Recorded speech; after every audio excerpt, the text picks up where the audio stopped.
సమర్థరామదాసు గారికి భోలేరామ్ అనే శిష్యుడు ఉండేవాడు. సమర్థరామదాసు గారు ఉత్తర భారతదేశానికి వెడుతూ రామచంద్రమూర్తికి ప్రతిరోజు నైవేద్యం పెట్టరా అన్నారు. ఆయన ఏదో నైవేద్యం పట్టుకెళ్ళి అక్కడ పెట్టాడు. తినలేదు సీతారాములు. నువ్వు తినకపోతే ఎలా?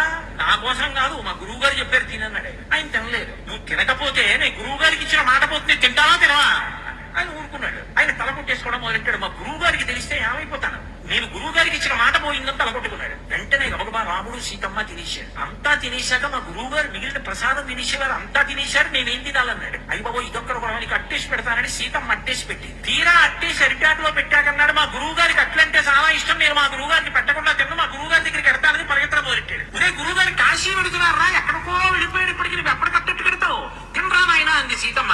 మా గురువు గారికి పెట్టకుండా నేను తిన్న అట్టు ముక్క మా గురువు గారికి కట్టాలన్నాడు. హనుమని పిలిచి ఒరే నాయన భుజం మీద ఎక్కించుకుని తీసుకెళ్ళరా. హనుమ భోలేరాంని భుజాల మీద ఎక్కించుకుని దూరంగా కాశీపట్టణానికి వెడుతున్న సమర్థరామదాసు గారి దగ్గర దింపి ఆయన పెట్టాడు. సమర్థరామదాసు గారు తెల్లపోయి ఎలా వచ్చావరా నాయన ఇక్కడికి అన్నాడు. గురువు గారు మీకు అట్టు ఇష్టం కదా, అట్టు పెడదామని వచ్చానండి. ఎలా వచ్చాడు? ఆ కోతి అట్టుకొచ్చిందండి. కోతి ఎందుకు తెచ్చిందిరా అన్నాడు. సీతమ్మ అట్టేసి పెట్టింది పంపించింది. ఒరే కోతి ఏమిట్రా హనుమరా, మహానుభావుడు భుజాల మీద ఎక్కువచ్చా. గురువు గారు హనుమ సీతమ్మ పక్కకు వదిలేయండి, మీకు అట్టిట్టేనా లేదా నాకు అంతే. సమర్థరామదాసు గారు అట్టుముక్క